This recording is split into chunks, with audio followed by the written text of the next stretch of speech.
आम्ही अपलोड केलेले नवीन नवीन व्हिडिओ बघण्यासाठी इझी अभ्यास या चॅनलला सबस्क्राइब करा। नमस्कार विद्यार्थी मित्रांनो, तर आज आपण मराठी व्याकरण मधील सर्वनाम या घटकाबद्दल आपण माहिती बघणार आहोत। आपल्या शब्दाच्या जाती या अंतर्गत नाम हे आपण पहिल्या लेक्चर मध्ये पाहिलेले आहे आणि या लेक्चर मध्ये आपण सर्वनाम हे बघणार आहोत। आता सर्वनाम म्हणजे काय, तर नामाच्या जागी जो काही शब्द आपण वापरतो त्याला सर्वनाम असे आपण म्हणतो, आहे का नाही। आणि हे जे सर्वनाम आहे ते सर्व नामाच्या जागी आपल्याला वापरता येते, त्यामुळे त्याला प्रतिनामी असा सुद्धा एक शब्द आहे। तर हे सर्वनाम जे आहेत हे नऊ आहेत सर्वनाम।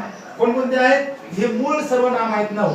तर बघा कोणकोणते आहेत, मी आहे, त्याच्यानंतर दुसरं तू आहे, नंतर तो ती ते त्या म्हणजे हे तिसरा प्रकार, त्याच्यानंतर हा ही हे ह्या चौथा, त्याच्यानंतर जो जी जे हे पाचवं सर्वनाम आहे, कोण हे 6वं, आपण 7वं, काय 8वं आणि स्वतः हे 9। म्हणजे असे हे 9 सर्वनाम आहेत। आणि सर्वनामाचे जे प्रकार आहेत ते सर्वनामाचे प्रकार 6 आहेत। आणि ते कोणकोणते आहेत, पहिला आहे त्याच्यामध्ये पुरुषवाचक, दुसरा आहे याच्यामध्ये दर्शक, तिसरा आहे तो संबंधी सर्वनाम, चौथा आहे तो प्रश्नार्थक सर्वनाम, पाचवा आहे तो अनिश्चित सर्वनाम आणि 6वा आहे तो आत्मवाचक सर्वनाम। तर आता हे जे नामाचे जे काही प्रकार आहेत तर ते आपण व्यवस्थितरित्या एक एक करून बघू। तर त्याच्यापैकी पहिला जे नामाचा प्रकार आहे, सर्वनामाचा प्रकार आहे पुरुषवाचक सर्वनाम, त्याची आता आपण माहिती घेऊ। तर पहा आता आपण सर्वनामाचा पहिला प्रकार पाहत आहे पुरुषवाचक सर्वनामे। तर या पुरुषवाचक सर्वनामामध्ये प्रथम पुरुषवाचक सर्वनामे, द्वितीय पुरुषवाचक सर्वनामे आणि तृतीय पुरुषवाचक सर्वनामे असे 3 उपप्रकार पडतात। मग आता प्रथम पुरुषवाचक, द्वितीय पुरुषवाचक आणि तृतीय पुरुषवाचक म्हणजे काय, तर प्रथम पुरुषवाचक म्हणजे आपल्या स्वतःबद्दल जे आपण वापरतो किंवा याला आपण काय म्हणू, बोलणारा, याला काय म्हणू आपण, बोलणारा, याच्याबद्दल जे काय आपण सर्वनाम वापरतो त्याला प्रथम पुरुषवाचक सर्वनामे असे म्हणतो। आणि बोलणारा काय, स्वतः असतो, कारण जो बोलत असतो तो स्वतः असतो, आहे का नाही। तर त्यासाठी जो बोलणारा असतो त्याच्यासाठी ते जे वापरतो त्याला आपण प्रथम पुरुषवाचक सर्वनाम म्हणतो। मग आता पहा हे वाक्य काय आहे, मी अभ्यास करतो, मी अभ्यास करतो, हे जे वाक्य आहे तर याच्यामध्ये काय आहे, मी हा बोलणाऱ्याबद्दल आपण वापरत असतो, म्हणून मी हे सर्वनाम कोणतं आहे, प्रथम पुरुषवाचक सर्वनाम आहे। त्याच्यानंतर मीचं जर अनेक वचन केलं तर काय करणार आपण, आम्ही शाळेत जातो, आम्ही शाळेत जातो। आता इथं अनेक वचन केलेलं आहे आपण, आम्ही, तर आम्ही सुद्धा काय करतो, जो बोलणारा असतो तोच मी आणि आम्ही हे शब्द वापरत असतो, म्हणून मी आणि आम्ही हे दोन्ही प्रथम पुरुषवाचक सर्वनामे आहेत। तिसरं आता उदाहरण पहा, तिसरं उदाहरण कोणतं आहे, आपण शाळेत जाऊ किंवा आपण शाळेत जाऊ, आपण शाळेत जाऊ।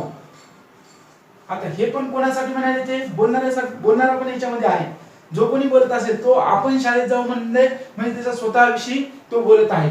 आणि चौथा आहे स्वतः काम करतो, स्वतः काम करतो, म्हणजे तो बोलणारा जे आहे तोच आपल्याला सांगत आहे की तो स्वतः काम करतो, आहे का नाही। म्हणजे तो म्हणणार की मी स्वतः काम करतो, म्हणजे स्वतः काम करतो म्हणल्यानंतर ते त्या बोलणाऱ्याबद्दल आहे, म्हणून मी, आम्ही, आपण आणि स्वतः हे जे आहे ते प्रथम पुरुषवाचक सर्वनामे यामध्ये येतो। आता पहा याचे द्वितीय पुरुषवाचक सर्वनाम म्हणजे काय, की ऐकणारा, म्हणजे कोणीतरी बोलणारा असतो आणि कोणीतरी ऐकणारा असतो, मग ऐकणाऱ्याबद्दल जे काही सर्वनामे येत असतात त्याला काय म्हणत असतो आपण, द्वितीय पुरुषवाचक सर्वनामे। आता पहा इथं जर तू जर आलं, बोलणारा म्हणेल मी, ऐक नाही, पण जो कोणी ऐकत असेल त्याला काय म्हणत असेल ते तू असं कर, त्याच्यानंतर काय तुम्ही, ऐक नाही, तुम्ही, त्याच्यानंतर काय आपण पण म्हणेल, दुसऱ्यासाठी आपण पण म्हणेल आणि स्वतः पण म्हणेल। आता उदाहरणार्थ बघा, तू शाळेत जा, तू शाळेत जा, बरोबर आहे, म्हणजे तू शाळेत जा असं म्हणणार ते। नंतर काय, तुम्ही जाऊ शकता, तुम्ही जाऊ शकता म्हणजे तू दुसऱ्याला म्हणत आहे, म्हणजे तू झालं, तुम्ही झालं, हे काय झालं, द्वितीय पुरुषवाचक सर्वनामे। नंतर इथं आपण जाऊ शकता असं जरी मी म्हणलं, आपण जाऊ शकता, तरी पण काय होणार आहे की म्हणजे समजा आपण पण आता हे दुसऱ्यासाठी म्हणणार, हे जे बोलायला आहे ते त्याला म्हणतात आपण जाऊ शकता, म्हणजे हे दुसऱ्यासाठी तो बोलत आहे, म्हणून आपण हे पाहायचं आपण की आपण हे स्वतःसाठी वापरत आहे का दुसऱ्या कोणासाठी वापरत आहे। स्वतःसाठी जर वापरत असेल तर त्याला प्रथम पुरुषवाचक सर्वनाम म्हणता येईल आपण. आणि आपण हा शब्द जर दुसऱ्या जे ऐकणार आहे त्याच्यासाठी जर आपण वापरत असू तर त्याला आपण द्वितीय पुरुषवाचक सर्वनाम असं म्हणतो. त्याच्यानंतर स्वतः, पहा इथं आपलं प्रथम पुरुषवाचक आहे पण आता ते इथं स्वतः काम करतो म्हणजे मी स्वतः काम करतो असं म्हणाले. आणि इथं स्वतः काम कर, स्वतः काम कर, इथं जर त्याने जर म्हणले किंवा स्वतः काम कर किंवा स्वतः शाळेत जा, स्वतः शाळेत जा, स्वतः शाळेत जा असं जर म्हणलं तर हे स्वतः म्हणजे ते दुसऱ्याला सांगायला आहे, तू स्वतः शाळेत जा असं सांगायला आहे. म्हणून हे काय द्वितीय पुरुषवाचक सर्वनामे आहे. आणि मग जे काही समजा आता इतर जे तृतीय पुरुषी आहेत तर तृतीय पुरुषी कोणकोणते असतात? तो, ती, ते आणि त्या. म्हणजे तो, ती, ते, त्या हे जर असं असेल तर ते काय आहे? तृतीय पुरुषी. म्हणजे काय? हे बोलणारा आणि ऐकणारा या दोघा व्यतिरिक्त जर तिसरा पुरुष कोणी असेल त्याच्याबद्दल जर आपण काही सांगत असू तर त्याला काय म्हणतो आपण? तृतीय पुरुषवाचक म्हणतो. उदाहरणार्थ पहा आता, तो शाळेत जातो, तो शाळेत जातो, तो शाळेत जातो, तो शाळेत जातो म्हणजे कोण जातो? कोणीतरी तिसरा पुरुष आहे. हे बोलणारा नाही आणि याला जो ऐकायला हे कोणी जे बोलायले आणि हे ऐकायला हे दोघंही नाहीत, हे तिसराच कोणीतरी आहे. आणि तो शाळेत जातो म्हणालो आपण, म्हणून काय होणार? ते तो कोणतं होणार? तृतीय पुरुषवाचक सर्वनाम होणार. मग तसंच ती शाळेत जाते, ती शाळेत जाते म्हणलं तरी ते तृतीय पुरुषच होणार. नंतर ते शाळेत जातात, ते शाळेत जातात हे पण तृतीय पुरुषवाचकच होणार. आणि त्या शाळेत जातात, त्या शाळेत जातात हे पण तृतीय पुरुषवाचकच होणार. म्हणजे पहा इथं फक्त एवढं लक्षात ठेवायचं आपण आणि स्वतः हे शब्द जर या बोलणाऱ्याबद्दल आले तर त्याला प्रथम पुरुषवाचक सर्वनाम म्हणतात. आणि आपण आणि स्वतः हे दोन शब्द जर ऐकणाऱ्याबद्दल आले तर त्याला द्वितीय पुरुषवाचक सर्वनाम म्हणतात. आणि या दोघा व्यतिरिक्त जर आपण कोणत्या तरी तिसऱ्याचीच गोष्ट करत असू म्हणजे बोलणाऱ्याबद्दलही शब्द नसेल, ऐकणाऱ्याबद्दलही शब्द नसेल, कोणत्या तरी तिसऱ्याच बद्दल तो शब्द असेल तर त्याला आपण तृतीय पुरुषवाचक सर्वनामे असे म्हणतो. पहा आता दुसरा जो प्रकार आहे सर्वनामाचा तो आहे दर्शक सर्वनाम. आता दर्शक म्हणजे काय? दाखवणे. म्हणजे दाखवण्यासाठी एखादी वस्तू, एखादी व्यक्ती, एखादा प्राणी दाखवण्यासाठी ज्या सर्वनामाचा वापर केला जातो त्याला आपण दर्शक सर्वनाम म्हणतो. मग समजा जर जवळच्या वस्तू, व्यक्ती जर दाखवायचा जर आपण करत असू तर हे, ह्या, ही, हे इथपर्यंत करतो. आणि जर लांबच्या जर वस्तू जर दाखवायची तर तो, ती, ते, त्या या शब्दाचा आपण वापर करतो. म्हणजे लांबच्या जर वस्तू असतील तर, आणि जवळच्या जर असतील तर हे, ह्या, ही, हे पुस्तक असं म्हणणार, हे पुस्तक आहे की नाही. असं जर म्हणलं तर समजा काय की हे पुस्तक आहे असं जर म्हणलं तर काय होईल? हे आपले दर्शक सर्वनाम होईल. आता पहा इथं काय केलं आहे? ती सुंदर मुलगी आहे. म्हणजे आता आपण दाखवलं ती सुंदर मुलगी आहे म्हणून ती हे काय झालं? दर्शक सर्वनाम झालं. नामाच्या जागी आपण इथं समजा सीता सुंदर मुलगी आहे असं आपण म्हटलं असतं, पण सीताच्या जागी आपण काय म्हणालो? ती सुंदर मुलगी आहे. त्याच्यानंतर हा डॉक्टर आहे. हा डॉक्टर आहे म्हणजे आपण हा शब्द कशासाठी वापरला? डॉक्टर साठी वापरलं. ती हा शब्द म्हणजे डॉक्टर दाखवण्यासाठी वापरलेला आहे. महाभारत हा हिंदूचा पवित्र ग्रंथ आहे. तर पहा महाभारत हा जे वापरले आपण हे सर्वनाम आहे. मग आता सर्वनाम आपण हे कधी कधी वापरतो तर पहा इथं काय आहे की सर्वनाम हे जे सर्वनाम आहे पहिली गोष्ट ते आपण काहीतरी दाखवणे असा याच्यातून आपला बोध झाला पाहिजे. दाखवणे याच्यासाठी वापरतो. आणखीन केव्हा वापरतो? हे वापरतो आपण विशेषणाच्या अगोदर. विशेषणाच्या अगोदर जर वापरलं तर त्यालाही आपण दर्शक सर्वनाम म्हणतो. आता सुंदर म्हणजे मुलीबद्दल हे सुंदर हे विशेषण आहे आणि सुंदरच्या अलीकडून आपण वापरले म्हणून हे काय झालं? दर्शक सर्वनाम झालं. आणि त्याच्यानंतर याला आपण नामाच्या नंतर ही वापरू शकतो. आणि नामाच्या नंतर जरी आलं, आता महाभारत एक नाम आहे त्याच्यानंतर आला आपला हा, म्हणून हे काय झालं? दर्शक सर्वनाम झाले. म्हणजे याचा जे वापर आहे हे वापर आपण तीन पद्धतीने करतो. मग जर या वापराच्या व्यतिरिक्त जर समजा वापर जर झाला तर मग त्याला दर्शक सर्वनाम नाही तर दर्शक विशेषण म्हणतात. पहा आता इथे जर विशेषणाच्या अगोदर जर वापरलं तर त्याला दर्शक सर्वनाम म्हणतो आपण. पण हे जर हा ही हे जर एखाद्या नामापूर्वी जर वापरलं, कशापूर्वी? नामापूर्वी जर वापरलं तर मग मात्र इथं हा डॉक्टर आहे हे काय व्हायले? हा डॉक्टर आहे हे दाखवण्यासाठी आपल्याला स्पष्ट दिसायले हा डॉक्टर आहे असं आपण दाखवायलो. परंतु फक्त म्हणले की हा डॉक्टर मग आता इथं डॉक्टर काय आहे? नाम आहे.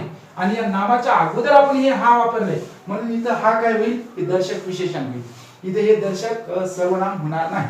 ठीक आहे. म्हणजे पहा इथं तो मुलगा असं म्हणलं आपण तर हे काय होणार आहे दर्शक विशेषण होणार आहे. पण तो मुलगा आहे असं जर म्हणलं असतं आपण तर ते दर्शक सर्वनाम झालं असतं. लक्षात आले का? नामापूर्वी जर वापरले आता पेन, हा पेन माझा आहे.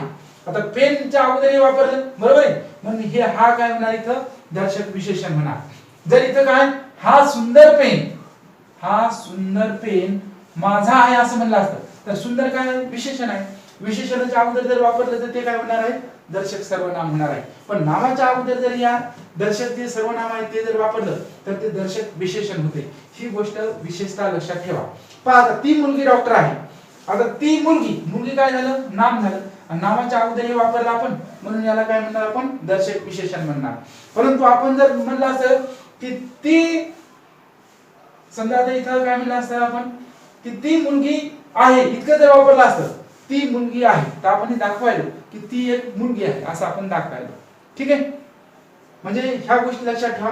नामापूर्वी जर म्हणजे हे जे हे ह्या ही तो ती ते जर आलं तर त्याला दर्शक विशेषण म्हणतात आणि विशेषणाच्या अगोदर जर आलं तर त्याला काय म्हणत असतो आपण दर्शक सर्वनाम म्हणत असतो. पण एखाद्या जर नामाच्या अगोदर जरी आलं तर मग तिथं काय होते पहा तिथं दाखवण्याचा भाव आपल्याला दिसला पाहिजे. ती मुलगी आहे, ती मुलगी आहे म्हणजे आपण दाखवायलो इथं आपल्याला हे स्पष्ट कळाले की ती आपण दाखवायलो. पण ती मुलगी डॉक्टर आहे असं जर म्हणलं तर ही मुलीबद्दल विशेष माहिती सांगणारा शब्द याला म्हणून त्याला आपण विशेषण म्हणू. याच्यानंतरचा जो आपला पुढचा प्रकार आहे संबंधी सर्वनाम याबद्दल आपण माहिती पाहू. आता जो आपला तिसरा प्रकार आहे संबंधी सर्वनाम जो जी जे ज्या हे संबंधी सर्वनाम असतात.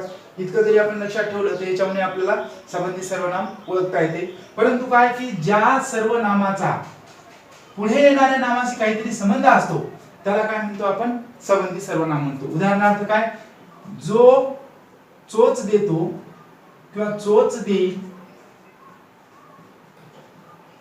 तो चारा देईल. आपण म्हणतो ना जो चोच देईल तो चारा देईल. कशाला उगाच विचार करायचा आहे का नाही. ज्याने चोच दिलेली असेल तो चारा म्हणजे या जोचा संबंध कशाशी आला तोच आला म्हणून काय झालं की जो हे काय आलं सर्वनाम आले आणि ते कोणतं सर्वनाम आहे संबंधी सर्वनाम. मग असं कोणतंही जो जी जे ज्या याच्यापैकी कोणतेही जरी आले तरी आपल्याला त्याच पद्धतीने लक्षात ठेवावं लागेल. म्हणजे काय पहा आता पहा जे जे चकाकते, चकाकते जे चकाकते ते सोने नसते. म्हणजे जे काही चकाकते ते सगळंच काही सोनं नसते. ते सोने नसते, ते सोने नसते. म्हणजे जे काही चकाकते ते सगळं सोनं नसते. म्हणजे जे काय झालं याच्यामध्ये संबंधी सर्वनाम झालं. आता प्रश्नार्थक सर्वनाम. प्रश्नार्थक सर्वनाम म्हणजे काय की जिथं प्रश्न विचारला जातो त्याला काय म्हणतो आपण प्रश्नार्थक सर्वनाम म्हणतात त्याला. आता पहा इथं काय कोण येऊन गेले. आता कोण येऊन गेले इथं प्रश्नचिन्ह दिसायला आपल्याला आणि कोण कोण हे म्हणजे आता प्रश्न विचारलेला आहे. ठीक आहे. त्याच्यामुळे कोण हे काय होईल प्रश्नार्थक सर्वनाम होईल. त्यानंतर कोणी सांगितली गोष्ट, कोणी सांगितली गोष्ट म्हणल्यानंतर कोणी हे सुद्धा काय होईल प्रश्नार्थक सर्वनाम होईल. आणि काय हवे तुला म्हणजे तुला काय हवे आहे का नाही तर काय हे सुद्धा काय होईल प्रश्नार्थक सर्वनाम होईल. यानंतरचा जो काही प्रकार आहे आपला म्हणजे आता आपण 4 प्रकार पाहिलेले आहेत. पहिला जे आहे पुरुषवाचक, दुसरा आहे दर्शक, तिसरा आहे संबंधी, त्याच्यानंतर आहे प्रश्नार्थक आणि आता याच्या समोरचा जो काही आपला प्रकार आहे तो म्हणजे आहे अनिश्चित सर्वनाम. पहा आता सामान्य व अनिश्चित सर्वनाम कशाला म्हणायचे की आता आपण बघा जे प्रश्नार्थक पाहिलेले होते तर प्रश्नार्थक सर्वनामे आणि अनिश्चित सर्वनामे सारखेच आहेत.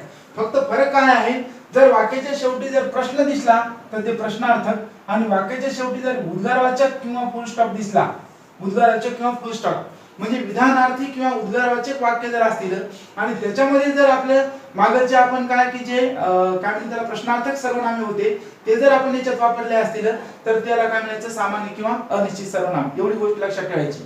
पहा आता माझ्या मुठीत काय आहे ते सांग पाहू. इथं समजा फुल स्टॉप आहे तर मग आता इथं काय जे आहे तर काय काय आहे आपलं सर्वनाम आहे मात्र हे अनिश्चित किंवा सामान्य सर्वनाम म्हणायचे याला. आणि कोण ही गर्दी इथं उद्गारवाचक चिन्ह दिलेलं आहे. मग जर उद्गारवाचक चिन्ह असेल आणि जर फुल स्टॉप असेल तरच मग काय होणार आहे आपले सामान्य किंवा अनिश्चित. आता इथं काय आहे स्वतः, आपण आणि निज हे काय आहे आत्मवाचक सर्वनामे आहे. स्वतः, आपण आणि निज. आता आपण पाहिलं की स्वतः आणि आपण हे प्रथम पुरुषवाचक आहे का नाही त्यानंतर द्वितीय पुरुषवाचक या दोन्हीतही आपण पाहिलेले आहे. स्वतः आपण हे दोन्ही काय केलेले आहेत आपण दोन्हीतही पाहिलेले आहेत. परंतु पहा आता याच्यामध्ये मग आता तुम्ही प्रथम पुरुषवाचक आहे का आत्मवाचक आहे का द्वितीयवाचक आहे हे कसं समजायचे, तर एवढंच फक्त याच्यामध्ये लक्षात ठेवावं लागते. तर पहा स्वतः जर समजा स्वतः किंवा आपण यानं जर काय आहे की वाक्याची सुरुवातच जर झालेली असेल सुरुवात, तर मग त्याला काय म्हणतो आपण प्रथम पुरुषी किंवा द्वितीय पुरुषी असं म्हणतो. मग ते स्वतःसाठी वापरलं असेल तर प्रथम पुरुषी, दुसऱ्यासाठी वापरलं असेल तर द्वितीय पुरुषी. परंतु हेच दोन सर्वनाम जर अगोदर एखादा करता आला की मी स्वतः काम करतो, मी स्वतः काम करतो असं जर दाखवलं असेल, तर मग आता मी हे एक सर्वनाम आला अगोदर आणि त्याच्यानंतर मग स्वतः आलं, तर मग याला काय म्हणतो आपण आत्मवाचक सर्वनाम म्हणतो. मी स्वतः काम करतो असं जर आलं तर त्याला काय म्हणतो आपण आत्मवाचक सर्वनाम म्हणतो. पण इथं काय, इथं दुसरं स्वतः काम करतो असं जर आलं तर स्वतः काम करतो म्हणजे जी सुरुवातच जर स्वतः झाली असेल, स्वतः काम करतो म्हणजे मी स्वतः करतो बोलणारा, म्हणून हे प्रथम आहे का नाही. स्वतः काम कर असं जर म्हणलं तर हे आता दुसऱ्याला कोणाला तरी सांगायला म्हणून द्वितीय आहे का नाही. म्हणजे सुरुवात जर झाली तर प्रथम किंवा द्वितीय पुरुष सर्वनाम असं म्हणतो जर आपण. आणि जर हे एखाद्या सर्वनामानंतर जर आलेलं असेल तर मग त्याला आपण काय म्हणतो आत्मवाचक सर्वनाम. आणि आत्मवाचक सर्वनामाचं दुसरं एक आहे की काय आहे की जर सर्व मनुष्य जातीसाठी म्हणजे सर्व मनुष्यासाठी जर ते शब्द वापरलेला असेल, सर्व मनुष्यासाठी असा जर तो स्वतः किंवा आपण हे जर शब्द वापरलेले असतील तर मग मात्र काय की ते आत्मवाचक सर्वनाम होतं आहे का नाही. स्वतः मेल्याशिवाय स्वर्ग दिसत नाही, स्वतः मेल्याशिवाय स्वर्ग दिसत नाही. आता हे जे आहे, आता हे स्वतः म्हणजे काय प्रत्येक माणसासाठी लागू आहे. ते स्वतः म्हणजे माणूस मेल्याशिवाय त्याला स्वर्ग दिसत नाही असं आपल्याला म्हणता येते. म्हणून या वाक्यात काय असणार आहे, हे स्वतः काय असणार आहे आत्मवाचक सर्वनाम. म्हणजे सर्व मनुष्यासाठी जर वापर केला आपण तर त्यालाही आपण आत्मवाचक सर्वनाम म्हणतो. आणि जर समजा हे एकदम सुरुवातीला आलं प्रथम पुरुषी द्वितीय पुरुषी सर्वनामानंतर जर आलं तर मग त्याला काय म्हणतो आपण आत्मवाचक सर्वनाम. हे जे आपण सुरुवातीलाच 9 सर्वनाम बघितले होते त्याच्यापैकी फक्त 3 याचं काय होते की लिंग बदलते. म्हणजे पहा तो म्हणजे काय पुल्लिंग, ती म्हणजे स्त्रीलिंग आणि ते म्हणजे नपुंसकलिंग. ठीक आहे. त्यानंतर इथं पहा हा म्हणजे ही पुल्लिंग, ही म्हणजे स्त्रीलिंग आणि हे म्हणजे नपुंसकलिंग. तसंच ते जो म्हणजे पुल्लिंग, जी म्हणजे स्त्रीलिंग आणि जे म्हणजे नपुंसकलिंग. म्हणजे याचं काय की हे 3च आहेत की लिंग बदलते आणि या 9 पैकी हे 5 आहेत त्याचं वचन बदलते. वचन पहा, मीचं अनेक वचन आम्ही होते, तुझं अनेक वचन तुम्ही होते, तो किंवा ती याचं अनेक वचन ते किंवा त्या होते, हा किंवा ही याचं अनेक वचन हे होते आणि जो किंवा जी याचं अनेक वचन जे किंवा ज्या होते. तर ही एक माहिती थोडी आपल्याकडे राहू द्या. म्हणजे कसं आहे की याच्यावर सुद्धा आपल्याला प्रश्न विचारले जातात. तर अशा प्रकारे आज आपण सर्वनामाबद्दल पूर्ण माहिती बघितलेली आहे. व्हिडिओ जर आवडला असेल तर त्याला लाईक करा, शेअर करा आणि सबस्क्राईब करायला विसरू नका. म्हणजे काय की आपण इकडून नवीन व्हिडिओ टाकला की लगेच तुम्हाला त्याचं नोटिफिकेशन मिळतं आणि तुम्हाला तो व्हिडिओ बघता येतो. व्हिडिओ शेवटपर्यंत पाहिला याबद्दल धन्यवाद.